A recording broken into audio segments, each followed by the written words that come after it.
आई काळूबाई आणि भक्त धावजी पाटलांची महागाथा. उदग अंबे. आई काळूबाईच्या नावानं चांगभलं.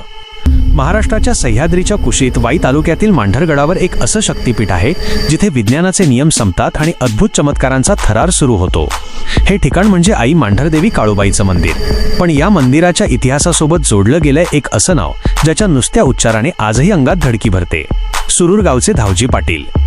हे केवळ एक मंदिर नाही तर काळ्या जादूचं आणि अघोरी शक्तींचं एक केंद्र मानलं जातं. आजही लोकांची अशी घट्ट धारणा आहे की चिलीम आणि कोंबडीचं रक्त अर्पण केलं की धावजी पाटील जागृत होतात आणि भक्तांची अशक्य कामं चुटकीसरशी पूर्ण करतात.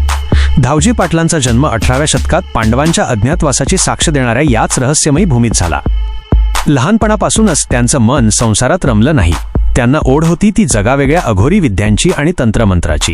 कुटुंबाने त्यांचं लग्न लावून दिलं, जबाबदाऱ्यांच्या बेड्या टाकल्या, पण धावजींच्या अंगात संचारलेली ती ओढ शांत झाली नाही. एका रात्री आपल्या पत्नीला आणि कुटुंबाला अर्ध्यावर सोडून धावजी पाटील अघोरी विद्येच्या शोधात घराबाहेर पडले.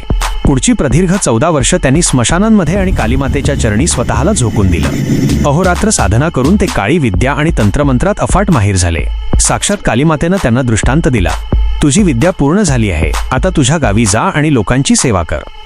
14 वर्षांनंतर जेव्हा धावजी पाटील पुन्हा सुरूर गावात पाऊल ठेवतात तेव्हा ते साधे माणूस उरले नव्हते. त्यांच्या डोळ्यांत एक भयानक चमक आणि अंगात अघोरी शक्तीचा अफाट संचार होता. आपल्या नवऱ्याला अशा अवस्थेत पाहून पत्नीनं त्यांचा तिरस्कार केला तर गावकऱ्यांनी त्यांच्या सावलीलाही घाबरून त्यांच्यापासून अंतर ठेवणंच योग्य मानलं. ज्या धावजी पाटलांच्या सिद्धीमुळे लोक हादरून गेले होते त्याच धावजींनी पुढं असं काय केलं की ते काळूबाईच्या चरणी अमर झाले. त्यांची अघोरी शक्ती लोकांसाठी वरदान ठरली की शाप. या थरारक इतिहासाचा पुढचा भाग पाहण्यासाठी सज्ज व्हा. आई काळूबाईच्या नावानं सांग भलं. आताच करा ही 2 कामे. अशाच अंगावर शहारे आणणारे आणि सत्यकथांसाठी आपल्या यूट्यूब चॅनलला आत्ताच सबस्क्राईब करा आणि बेल आयकॉन दाबा. तसेच अधिक माहिती आणि अपडेटसाठी आमच्या फेसबुक पेजला फॉलो करायला विसरू नका. तुमची एक भेट आणि एक फॉलो आम्हाला अशा नवनवीन कथा आणण्यासाठी प्रेरणा देईल.